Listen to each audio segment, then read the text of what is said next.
Bonjour, bienvenue sur le petit podcast. Je suis Jérémy, kinésithérapeute, passionné de pédiatrie et également jeune papa. Ce podcast est dédié aux parents et aux professionnels de santé souhaitant ouvrir leur esprit et ouvrir leurs connaissances face à la multitude de prises en charge qu'on peut retrouver chez nos tout petits. Suivez-nous sur nos diverses pages Facebook, Instagram et TikTok. Partagez également nos versions longues sur YouTube et Spotify. On commence sans attendre ce nouveau podcast. Merci pour votre confiance et merci pour votre écoute.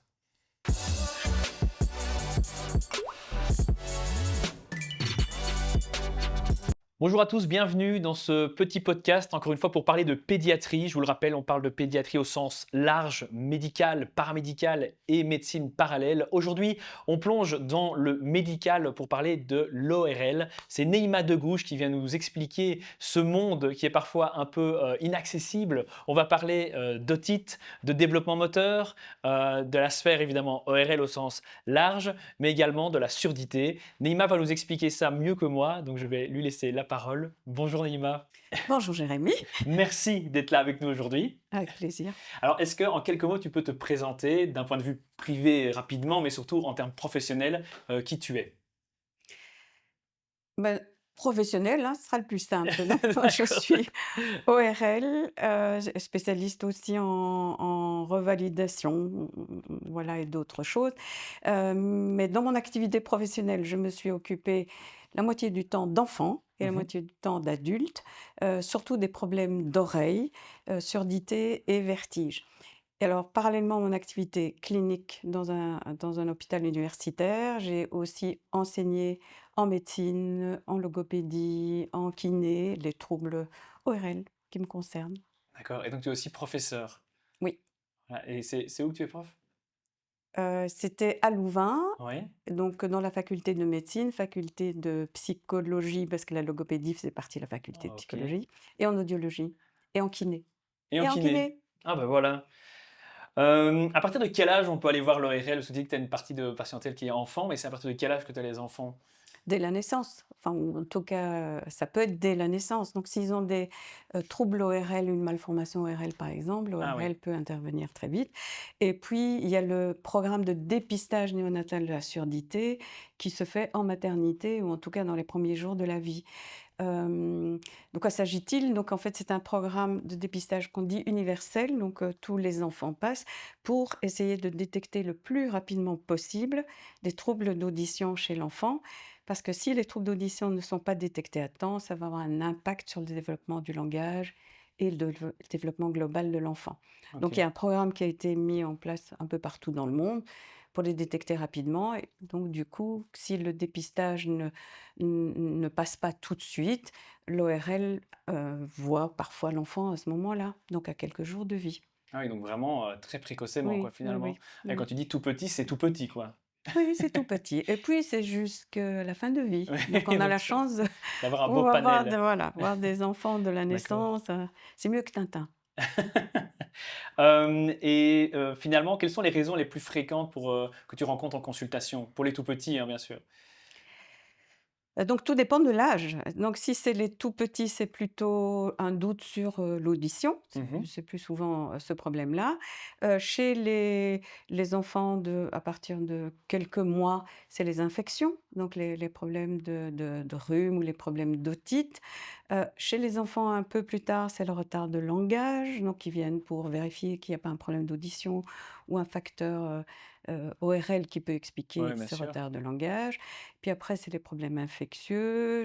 Chez les enfants, les jeunes enfants, c'est aussi le développement psychomoteur. Donc s'il y a un retard de développement psychomoteur, on y reviendra, ça peut venir d'un problème d'oreille interne Ouais, ouais. ou du système vestibulaire au sens large. Donc on les voit aussi à ce moment-là. Et puis, c'est les problèmes de surdité, d'infection ORL, de vertige à tous les âges. Ouais, donc j'ai déjà un beau panel de prise en charge, qui peut avoir lieu. On entend souvent que bon, on a des enfants qui ont des otites et otites à répétition. Comment ça se fait ça qu'on a souvent comme ça des bébés qui ont des otites, qui ne cessent de revenir et revenir et revenir? C'est quoi les principales causes? Alors, il y a différents types d'otites. Il y a Mmh. des otites qu'on appelle, séreuses ou séromuqueuses, qui sont des phénomènes inflammatoires dans l'oreille, où il n'y a pas de il y a pas de pus, il y a pas d'infection, donc il y a pas de température. L'enfant n'a pas mal. C'est OK. simplement, on regarde le tympan et on voit que le tympan est rosé, plus ou moins rouge. Si on regarde au microscope, c'est pas rosé, on voit qu'il y a du liquide. C'est du liquide, c'est l'équivalent d'un rhume de l'oreille. Ah oui. Donc, c'est du liquide qui peut être comme quand on se mouche, très liquide, donc on appelle ça séreux, ou très collant, donc muqueux. Donc on a du OK. liquide séreux à muqueux et ça donne comme, symptôme surtout un enfant qui est dans la lune, qui est rêveur, qui réagit pas toujours au bruit, donc il y a une gêne auditive, simplement. Donc ça passe inaperçu parce qu'à part la gêne auditive, il y Ouais, a pas de ouais. température, il y a pas de douleur, donc on s'en rend pas compte. Ça, c'est l'élément le plus fréquent, c'est ce qu'on rencontre le plus souvent chez les jeunes enfants, mais qui se voit parce qu'on regarde dans l'oreille Ouais, ou c'est ça. bien parce que l'enfant a des problèmes d'audition. Les autres otites, ce sont les otites infectieuses, donc là, il y a une infection dans l'oreille moyenne. Donc il y a souvent de la température, de la douleur. Donc c'est un autre tableau clinique Ouais, et ouais. ça s'installe souvent la nuit parce que quand ils sont couchés pendant la nuit, la position fait que le liquide se collecte mieux, ne se vide pas. L'oreille ne se vide pas dans la trompe de stage et donc l'abcès augmente et ça Ah oui, tire sur le tympan et c'est ça qui d'accord. fait mal. Et donc ces otites, infectieuses, elles sont le plus souvent virales, donc c'est un virus comme pour les rhumes, c'est un virus qui donne ça et puis ça guérit, ça peut guérir tout seul. Les otites purulentes, peuvent aussi être d'origine bactérienne et quand elles évoluent pas bien, ces otites bactériennes, on traite avec antibiotiques, donc les otites virales, pas. OK. Voilà, ça c'est le Un peu le canevas global. global, OK. l'aspect global hem, des otites. Donc ce qui est important, c'est de savoir aussi un autre élément important, donc on ne traite pas par antibiotiques, ça les gens ont bien compris, toutes Ouais. les otites, parce que la majorité sont virales et puis même les bactériennes évoluent spontanément bien, sauf chez les enfants de moins de 6 mois, on traite plus souvent par antibiotiques parce que leur immunité est moins bonne et aussi s'il y a des signes de complications et ça les médecins les connaissent bien donc on donne en général pas d'antibiotiques mais ça peut Comme arriver qu'on en certains donne cas. bien sûr, bien sûr. OK. Et l'otite aiguë, donc l'otite, infectieuse, heu, quand elle est terminée, donc après quelques jours, le plus souvent, elle est pas tout à fait terminée. On passe en otite séreuse ou séromuqueuse Mmh mh. et donc si on regarde le tympan, on va encore dire: «Oh, c'est rosé, c'est rouge, c'est pas guéri». Si, c'est l'évolution normale On est sur la et cette fin. évolution peut durer 2 mois. Ah Donc oui, c'est 2 pas mois? du tout quelques jours, ça Est-ce que peut ça peut durer 2 mois. repartir ensuite après? Ça peut se surinfecter, Ah oui. donc alors on passe dans des otites à répétition et là, il faut chercher des facteurs favorisants. Vous écoutez le petit podcast. OK. Alors pourquoi est-ce fréquent chez les enfants? C'était surtout la question. Oui, c'est Pourquoi ça. est-ce fréquent Je vais chez te les ramener enfants? là-dessus. C'est lié en fait à différents éléments, mais d'abord à leur anatomie qui est différente de l'adulte. Le jeune enfant, en fait, a une oreille immature. À la naissance, l'oreille n'est pas encore mature.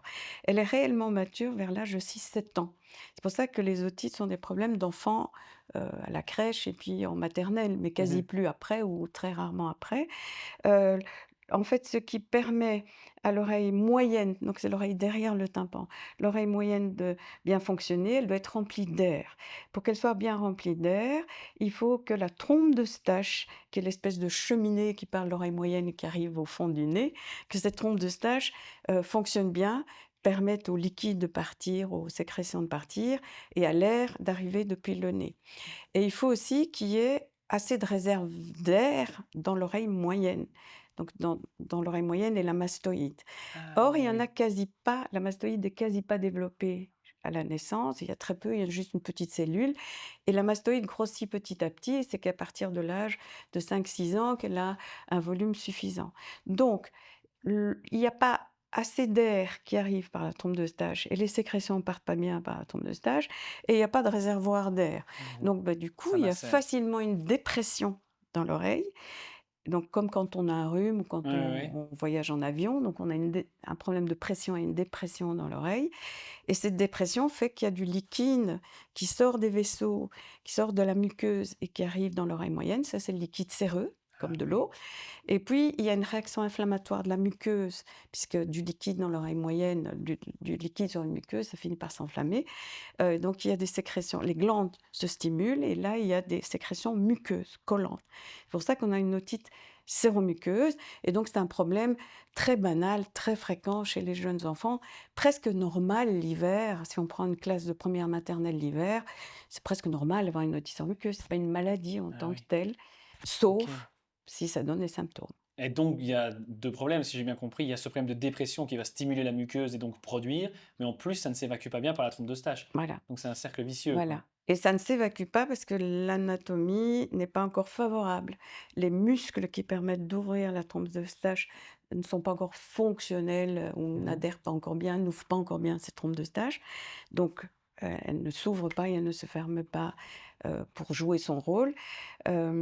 Et d'autre part, elle est ouverte chez le jeune enfant, contrairement à ce qu'on pense. Chez nous, elle est fermée. Chez les adultes, elle est fermée et elle s'ouvre à chaque déglutition. Tandis que Ah chez oui. eux, elle reste ouverte et à la déglutition, elle reste un peu atone. Donc les sécrétions ne partent pas et comme elle est ouverte, les microbes, qu'est-ce qu'ils peuvent faire les Ils peuvent microbes? Ils remonter, remontent ouais. facilement du nez. Donc ils peuvent arriver par le sang, bien sûr, mais ils peuvent monter facilement du nez dans l'oreille moyenne et coloniser l'oreille et donc infecter l'oreille plus facilement. Ah purée, je te Voilà dirai, pourquoi on a plein de titres. en tout cas, on sent le professeur, hein, je vais te dire là, parce que c'est d'une perfection en termes d'explication. Moi, j'ai bien compris, j'étais à fond là. C'est très bien expliqué, j'ai bien compris. Merci beaucoup en tout cas Plaisir. pour ce schéma très clair. Tu nous parlais de la surdité. Bon, est-ce qu'elle est évaluée directement à la naissance? C'est ça que tu expliquais en Elle est maternité? dépistée, Dépistée. donc c'est pas vraiment évalué. Ah, elle est Alors dépistée. c'est important peut-être d'expliquer ce qu'est un dépistage et en particulier le dépistage auditif. OK. Donc un dépistage, c'est, heu, mmh, essayer de capter, je reprends. Donc le dépistage. Ouais. Donc en fait, un dépistage, ce n'est pas des tests d'audition, c'est juste un dépistage. C'est quoi un dépistage? C'est chercher dans la population, couper la population en 2 parties. Une partie va passer le test et «réussit» entre guillemets le test. On sait que eux, pour ce test-là, ils sont bons, donc leur audition est bonne pour ce test-là. Donc Mmh. probablement, il y a des nuances, mais donc l'audition est bonne. Et puis ceux qui ne passent pas le test, ça c'est un groupe pour lequel on va dire qu'on ne peut pas dire que l'audition est normale. Ça ne veut pas du tout dire qu'ils ont un problème d'audition. On peut juste dire: «On ne sait pas». Donc il y a un groupe, après le dépistage, il y a un groupe qui a réussi le dépistage, Donc donc c'est on OK, sait que c'est bon. et un groupe où on ne sait pas, où on doit aller plus loin. Il faudra Et suivre alors. voilà. OK. Et le groupe où on doit aller plus loin, en fait, il y a qu'une chance ou une malchance sur 20 ou 30 qu'il y ait réellement un problème d'audition. Ah oui. Donc c'est très important qu'un dépistage auditif anormal ne veut pas du tout dire qu'il y a une surdité. Il y a une chance sur 20 ou une chance sur 30 que l'enfant soit sourd. Mmh. Mais celui-là, il faut bien sûr Faut le l'attraper quoi. trouver, il Ouais. faut l'attraper pour l'aider, pour lui proposer une aide, pour lui permettre Mmh. d'évoluer tout à fait correctement et les sereinement. signes que les parents peuvent voir déjà chez un enfant en bas âge, qu'ils pourraient mettre en questionnement, de se dire: «Tiens, est-ce que mon enfant entend bien?» C'est quoi les signes que les parents peuvent déjà mettre en évidence à la maison, qui pourraient amener à consulter une ORL? Par rapport à la surdité? Donc ce sont les enfants qui ne réagissent pas bien au son. Donc si on prend les bébés, par Mmh. exemple, c'est des bébés qui ne sont pas calmés quand ils pleurent et qu'on leur parle, qu'on rentre dans la chambre. Pas s'ils voient le visage. S'ils voient le visage, ils vont réagir au visage. Ah oui. Mais donc on rentre dans la chambre et on parle à l'enfant et on essaie de le calmer, on voit qu'il réagit, qu'il arrête de pleurer ou qu'il arrête un peu et puis il reprend, mais en Oui, tout cas oui. qu'il réagit à la voix. Donc ça, on peut voir assez rapidement. Et les réactions au bruit, on les voit aussi rapidement ultérieurement chez des enfants, plus grands. Ça, c'est le premier signe et alors le deuxième signe, c'est bien sûr le retard de langage chez les enfants plus tard. Mais quand on dit retard de langage, c'est le pré-langage aussi, c'est les babillements. Babillement, oui, Donc oui. l'enfant alors le babillement, attention, le babillement, lui, c'est un réflexe. Donc on peut être sourd complet à la naissance Et avoir un et avoir babillement. quand même un babillement. Peut-être pas très riche, mais un babillement parce que Mmh. c'est un réflexe et quand l'audition est bonne, ce babillement s'enrichit et l'enfant fait des «a e» et puis il va produire plus de vocaliques, ça a Oui, été vu oui. par la logopède sûrement, donc des voyelles et puis, heu une syllabe, c'est-à-dire des petites consonnes et puis consonnes, voyelles et cetera. Mmh. Donc les sons qui apparaissent petit à petit, puis des pseudomots, des choses qui ressemblent à un mot et puis des mots. Donc ça, c'est le développement normal. Si ça n'évolue pas comme ça, c'est un signe d'alerte, il faut vérifier qu'il n'y a pas un OK, problème d'audition. Ça, c'est OK. l'audition. Mais problème, la surdité, donc c'est les réactions auditives, pardon. La surdité n'a pas que cet impact-là. Il y a aussi un impact sur le comportement. Donc c'est l'enfant, il y a 2 types de comportements qui doivent, heu être allumer une lampe rouge dans nos thèses et Mmh. on doit toujours bien vérifier l'audition. C'est les enfants renfermés qui ont peur de tout, heu qui n'aiment pas les contacts et cetera, donc renfermés sur eux-mêmes avec des traits «autistiques» entre guillemets. C'est une des façons d'évoluer quand on n'entend pas, parce que les interactions ne sont plus possibles, Ouais, tout à facilement fait. avec les gens. Et 2e comportement qu'on peut rencontrer chez les enfants qui entendent pas bien, c'est au contraire l'hyperagitation. Donc ils n'entendent pas, donc ils sont toujours en exploration, ils en observation, en exploration, parce qu'ils essayent de compenser la perte d'audition par une activité motrice. Donc les enfants hyperactifs et les enfants avec des traits autistiques doivent toujours avoir aussi un test d'audition. OK. Vous écoutez le petit podcast. Dans toutes les maternités, il est réel, il est fait chez Il est tout le fait monde? Oui, il y a un taux de couverture qui est de l'ordre de, 80, 90-95, Ah ouais, c'est donc quand même c'est pas pas mal, trop quoi. mauvais, Ouais, ouais. mais c'est là qu'il y a un mais, c'est que, toutes les surdités ne sont pas présentes à la naissance. Ah oui, Et OK. donc il faut toujours rester attentif aux signes d'appel de surdité, D'accord. donc qui peuvent apparaître après. Et puis ça, c'est les surdités définitives, donc constitutionnelles. Mmh. Mais la grande, grande, grande, majorité des surdités qu'on rencontre sont heureusement des surdités provisoires liées aux otites et aux otites en muqueuse. Donc OK. les otites en muqueuse donnent un problème d'audition chez les jeunes enfants qu'il faut prendre en charge. Quand l'otite en muqueuse persiste et quand cette diminution d'audition qui est associée à l'otite en muqueuse persiste, avec impact sur le développement du langage, il faut agir. OK. OK. Les Bah, drains. oui, beh, c'est ça que j'allais te demander. C'est quoi ce fameux diabolo là, l'aérateur, transtympanique qu'on entend, parfois parler, de quoi il s'agit et dans quel cas on place ce genre d'élément? Alors, quand on a une otite en muqueuse qui persiste, avec, surdité et impact sur l'enfant, Mmh. il faut agir. Et donc dans agir, il y a la mise en place de drains ou aérateurs, c'est la même chose, transtympanique ou diabolo, ce sont tous des synonymes qu'on entend. Hem Et c'est souvent associé aussi à enlever les végétations. C'est quoi les végétations? Les végétations, c'est un paquet de tissus lymphoïdes comme les amygdales, Mmh. mais qui se trouve au fond des fosses nasales, donc dans Mmh. le haut du pharynx, au-dessus du voile du palais, et qui bouchent les fosses nasales, donc l'air ne circule pas bien, et qui bouchent aussi les trompes d'Eustache. Donc on enlève souvent les végétations, ce qu'on appelle une adénoïdectomie, et on met des drains transtympaniques. Ah oui. Alors c'est quoi les drains transtympaniques?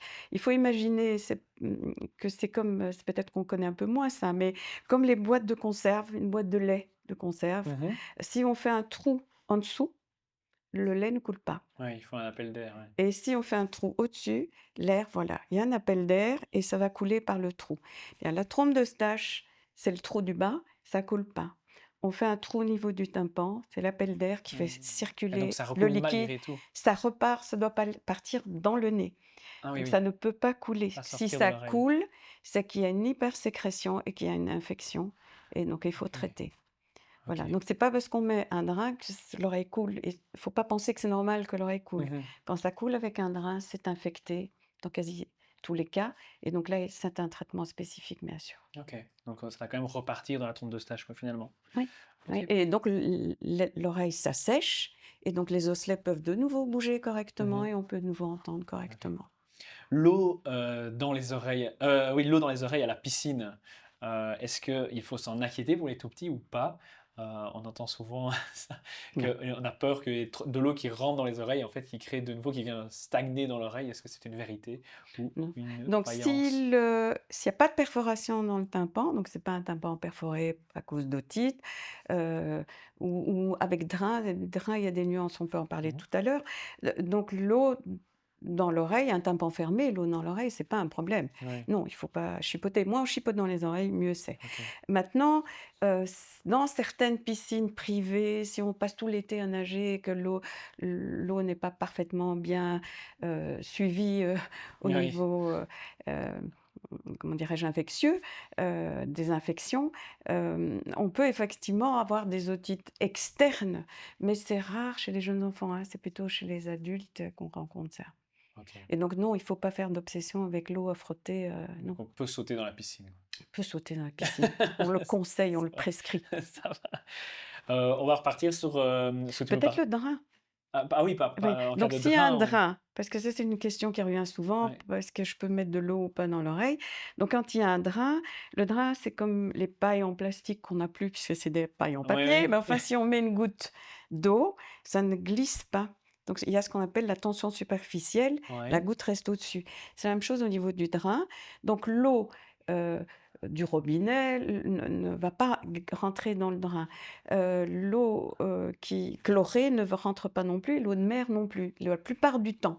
Donc on ne doit pas faire attention pour aller nager ou nager en mer, nager en Ah piscine oui. avec un drain.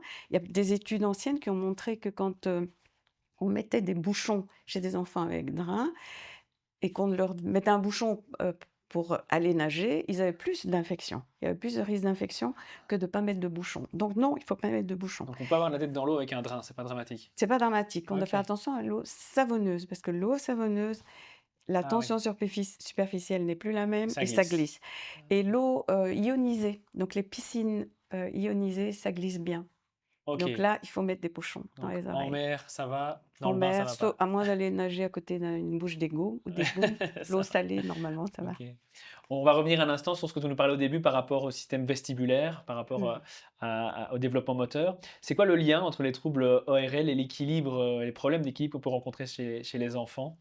Donc là, on parle sur un cran encore différent. Alors il faut reprendre depuis le début. Donc dans l'oreille, il y a l'oreille interne, Oui. il y a 2 parties. La partie antérieure, c'est la cochlée ou limaçon, c'est l'audition. Mmh. Donc c'est lié au nerf cochléaire et amène l'information auditive indirectement jusqu'au cerveau. Et la partie postérieure, ce qu'on appelle le labyrinthe postérieur, fait partie du système vestibulaire, donc c'est le système d'équilibre. Et donc il y a les canaux semi-circulaires, pour ceux qui se rappellent de leur cours de primaire, et une au 2 autres structures, donc il y a 5 récepteurs au niveau de l'oreille, qui captent en fait les mouvements que fait la tête. Au-delà des mouvements, c'est les déplacements de la tête par rapport à la pression atmosphérique. Mmh. Donc quand on fait n'importe quel mouvement de tête, notre cerveau reçoit l'information du mouvement qui a été fait, du déplacement de la tête par rapport à la pression atmosphérique. Donc c'est une information qui est très importante que le cerveau utilise pour maintenir l'équilibre. Alors, comment ça fonctionne? Il faut imaginer que le cerveau est un ordinateur qui va utiliser des entrées sensorielles, des informations venant de différents tests, de différents senseurs. Mmh.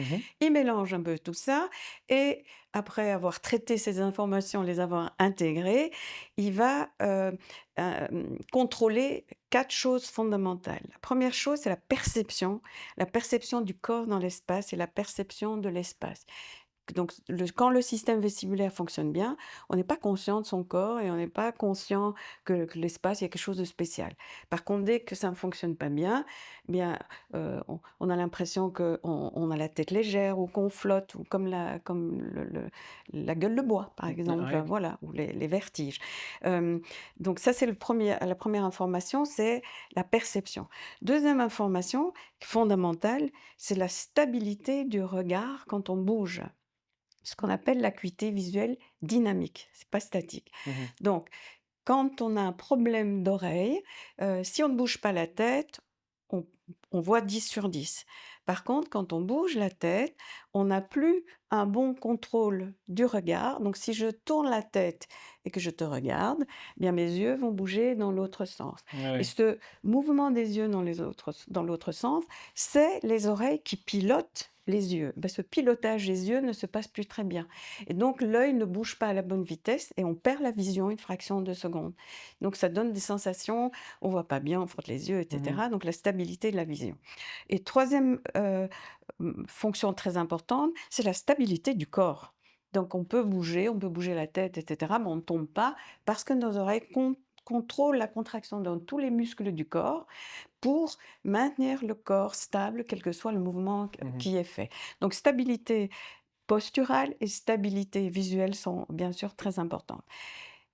OK, comment ça fonctionne? En fait, en permanence, les entrées sensorielles, j'ai oublié de vous dire quelles étaient les entrées sensorielles qui sont utilisées, parce que j'ai dit qu'il fallait mélanger les entrées sensorielles. Quelles sont les entrées sensorielles? La vision. La Mmh. vision qui dit où sont les choses et aussi comment, où est mon œil dans mon orbite. Les informations qui viennent des tendons et des muscles de l'ensemble du corps qui disent où en est mon corps, comment sont positionnés les différents segments de mon corps et les informations vestibulaires dont je parlais. D'accord? Mmh, tout à fait. Donc ces entrées, il y en a d'autres, mais ces 3 entrées principales, sont ces informations sont mélangées et contrôlent ce que j'ai dit tout à Ouais, l'heure. ouais, ouais. Alors, qu'est-ce qui se passe dans la vie de tous les jours? Bien, tant que les entrées sensorielles correspondent à des choses connues, ce qui arrive au niveau du cerveau correspond à des choses qui sont en mémoire, donc ça matche bien et donc tout fonctionne bien. On a une bonne vision dynamique, on a un corps qui est stable et on a une perception correcte de tout. Mmh. OK? Si ça dysfonctionne, si ce qui arrive ne correspond pas à ce qui est en place, eh bien, c'est le mismatch, comme on dit en bon anglais. Et donc, c'est le problème. Donc, on a tout qui dysfonctionne. Donc, OK. on a plus d'équilibre, on a des vertiges, on a de l'instabilité et on ne voit plus très bien. Donc, ça, c'est les troubles vestibulaires. Alors, je dis, bon, OK, tout fonctionne quand ce qui rentre correspond à des choses qui sont en mémoire. Bah, d'où viennent les choses qui sont en mémoire? Elles viennent du développement psychomoteur. Donc pendant tout notre développement, donc le bébé va d'abord bouger les yeux, là c'est Mmh. dans les premières heures déjà, il bouge les yeux, puis après il va bouger la tête, et puis il va se redresser, et puis il va euh, s'asseoir, aller à quatre pattes, et puis se mettre debout, et puis marcher, etc. Donc il a des expériences sensorimotrices, et toute notre vie on met en mémoire des Mmh. expériences. Et tant que les entrées sensorielles correspondent à des choses connues, bah, ça fonctionne tout seul. Donc, ça montre comment ça fonctionne. Et donc, qu'est-ce qui se passe chez le bébé Qui n'a rien en mémoire. qui n'a il a encore rien en mémoire, il doit développer Mmh. sa mémoire. Qu'est-ce qui se passe s'il a un problème d'oreille interne avec absence complète? Donc, il faut une absence complète des informations vestibulaires, ou en tout cas une absence importante des entrées vestibulaires venant de l'oreille. Et tout ce développement psychomoteur ne peut pas se faire Ah oui. normalement. Il va être fort retardé. Donc l'enfant va tenir sa tête beaucoup plus lentement, il va s'asseoir beaucoup moins vite, il va marcher beaucoup moins vite, et il va pas marcher avant l'âge d'un an et demi. Il va marcher à 2 ans, 2 ans et demi ou 3 ans. Donc il va le faire, mais beaucoup plus tard. Puis après, il va rester un peu pâteau parce que le contrôle de son équilibre ne se fait plus correctement. Je t'ai expliqué tantôt qu'il y avait 3 entrées sensorielles, donc il faut Mmh. imaginer que c'est un tabouret qui a 3 pieds. Mais il y a plus que le tabouret n'a plus que 2 pieds. Ouais, Donc il ouais. fonctionne très bien l'enfant, parce qu'il se débrouille très bien avec 2 pieds. Mais quand c'est instable, Ça devient ça devient compliqué. plus compliqué. Donc ces enfants-là n'aiment pas la gymnastique, ils sont pas forts en gym, ils aiment pas le OK. sport, et cetera. Ils sont toujours un peu pâteaux. D'accord, et Donc comment un s développement psychomoteur retardé. ouais, Et encore un autre élément important, dis-nous? à part le développement psychomoteur, la vision dynamique.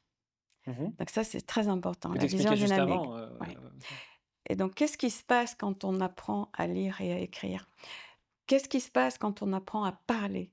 D'abord, déjà, avant ça, quand on apprend à parler, on regarde la personne. Mmh. Si chaque fois qu'on bouge la tête, on ne voit plus la personne, ben, on n'a plus l'information visuelle. Donc le langage peut s'installer plus lentement parce qu'il se base beaucoup plus sur l'audition et moins sur la vision, puisque chaque fois qu'il bouge la tête, il ne voit plus très bien. Donc ces enfants, souvent, on dit de les installer quand ils ont un retard, d'ailleurs, psychomoteur, c'est sur des chaises avec un dossier qui remonte haut pour qu'ils puissent bien poser leur tête et stabiliser la tête Mmh. pour pas perdre la vision chaque fois qu'ils bougent leur tête. Et puis quand on apprend à lire et à écrire, qu'est-ce qui se passe? On lève la tête pour regarder le prof et voir ce qu'écrit le prof. Mais on lève la tête, on perd la vision une fraction de seconde ou une petite seconde. Puis la vision revient. Puis on rebaisse la tête pour écrire, on perd la vision une fraction de seconde. Et puis, donc ce sont des enfants qui vont avoir un retard de Scolaire lecture, aussi. non pas parce qu'ils ont des difficultés de type dyslexie spécialement, mais Mmh. simplement parce ils perdent la vision Donc ils mettent beaucoup plus de temps, ils ont besoin de beaucoup plus de temps pour écrire un texte ou pour lire un texte.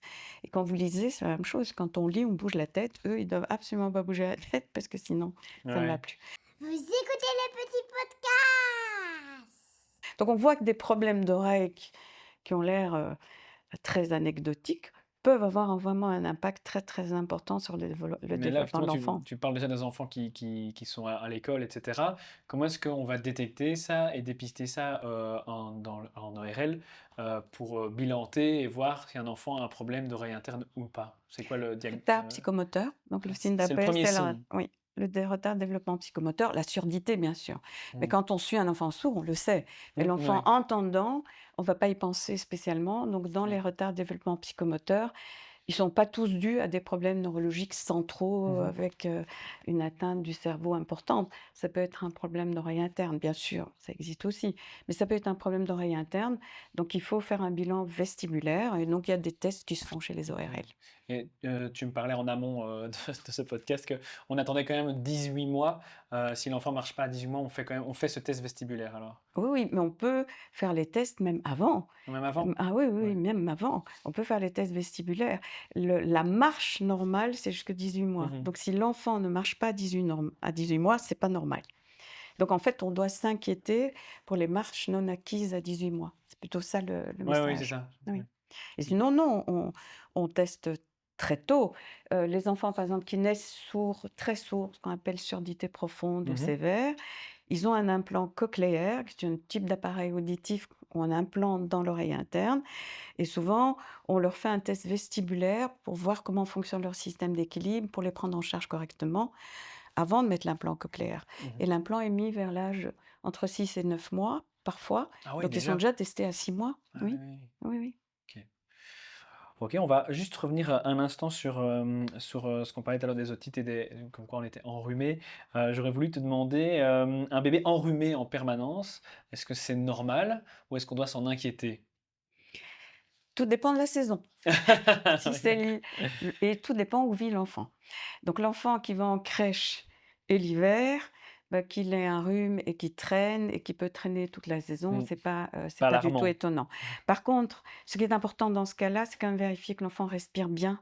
Donc il peut ronfler, le ronflement est aussi normal chez l'enfant, mais il faut bien vérifier qu'il n'y a pas des ronflements trop importants. Si on entend ronfler la porte fermée, c'est pas normal et surtout vérifier qu'il n'y a pas d'apnée. Alors c'est quoi les apnées?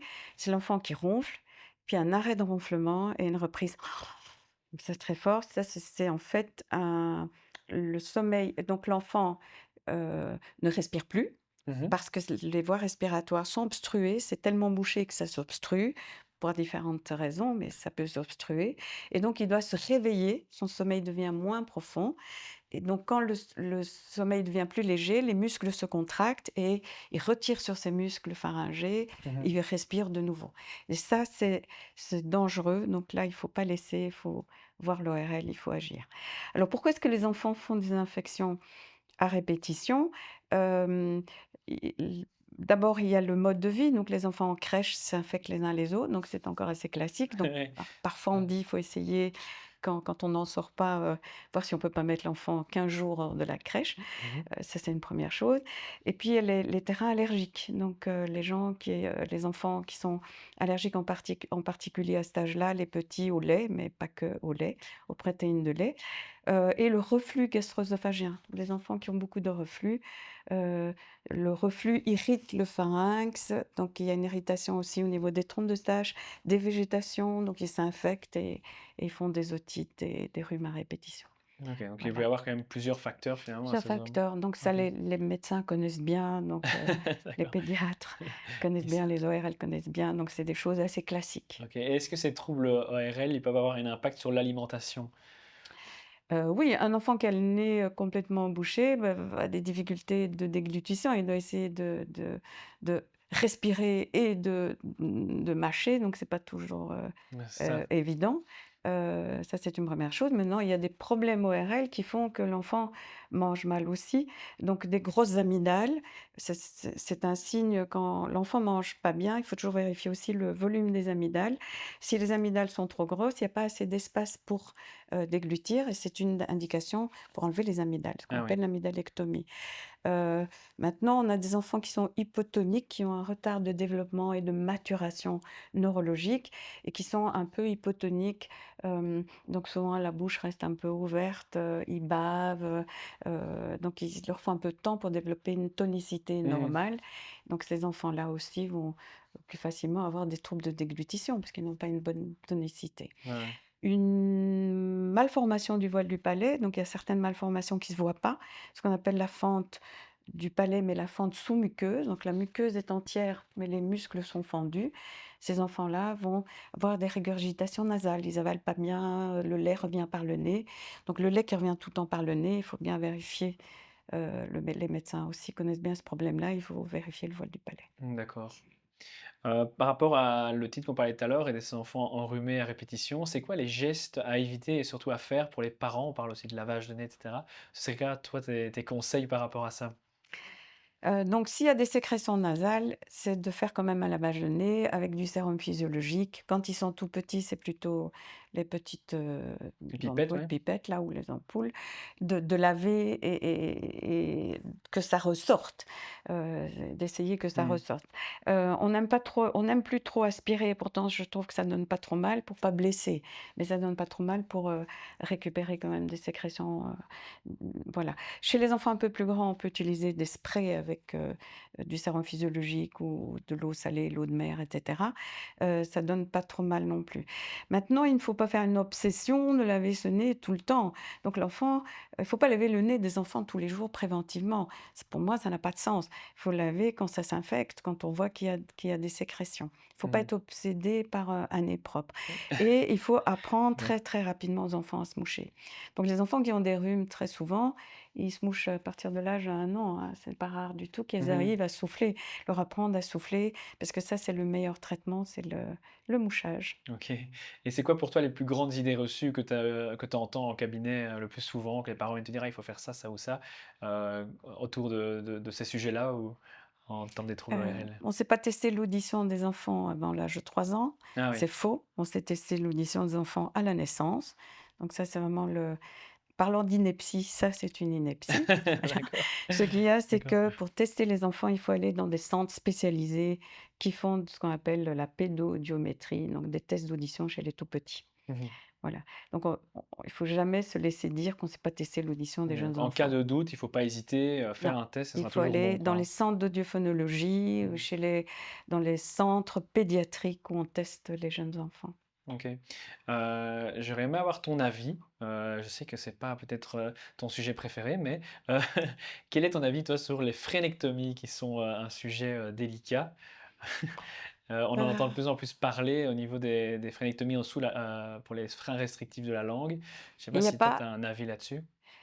Donc en fait, les frénectomies ont certainement une indication si le frein est serré avec un impact. Mmh. Si c'est un frein de langue qui donne rien du tout, on laisse bien tranquille et Oui. donc l'impact, c'est quand l'enfant si l'enfant n'arrive pas du tout, à sortir la langue, on peut libérer un petit peu. Il ne faut pas faire de frénectomie, large, surtout si l'enfant, a des difficultés d'alimentation.